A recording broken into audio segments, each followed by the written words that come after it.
নমস্কার বন্ধুরা, আজ আমি তৈরি করছি বাঙালির অত্যন্ত প্রিয় একটি ঐতিহ্যবাহী পদ, চিতল মাছের রসা। প্রথমে চিতল মাছের টুকরোগুলো ভালো করে ধুয়ে নিয়েছি, তারপর পরিমাণ মতো নুন ও হলুদ দিয়ে মাখিয়ে রেখেছি। কড়াইতে দিয়ে দিয়েছি সর্ষের তেল, গরম হলে মাছগুলো দিয়ে দিচ্ছি। মাছগুলো ভালো করে ভেজে নেব দুটো সাইডই।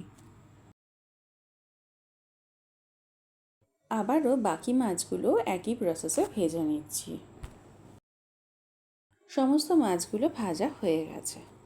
ওই তেলেই দিয়ে দিচ্ছি গোটা জিরে ফোড়ন, একটা শুকনো লঙ্কাও দিয়ে দিলাম।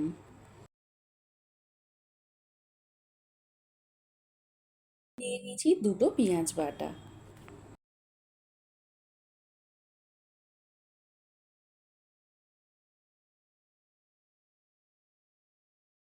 পেঁয়াজটা ভাজা ভাজা হয়ে এসেছে, এই পর্যায়ে দিয়ে দেবো আদা ও রসুন বাটা।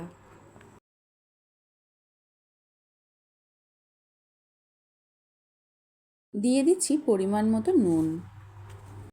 সমস্ত গুঁড়ো মশলা যেমন হলুদ, লঙ্কা, ধনে আমি একটু জল দিয়ে গুলে রেখেছিলাম।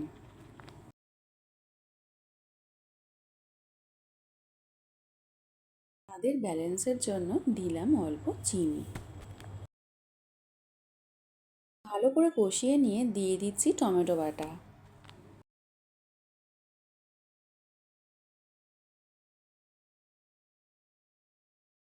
গ্যাসের ফ্লেমটা একদম লো রেখে দিয়ে দিচ্ছি ফেটিয়ে রাখা টক দই। মশলা কষানো একদমই কমপ্লিট, তাই দিয়ে দিলাম অল্প গরম জল।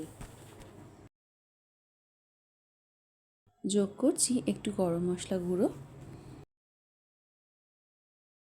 এই পর্যায়ে আপনারা যতটা গ্রেভি রাখতে চান ততটা জল অ্যাড করে দেবেন। ঝোলটা একেবারে ফুটে এসেছে, এই পর্যায়ে ভেজে রাখা মাছগুলো যোগ করলাম।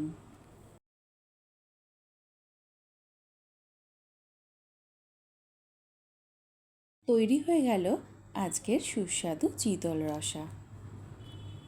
গরম ভাতের সাথে পরিবেশন করুন আর উপভোগ করুন এই অসাধারণ বাঙালি স্বাদ। রেসিপিটা যদি ভালো লেগে থাকে একটা লাইক, কমেন্ট, শেয়ার করতে ভুলবেন না।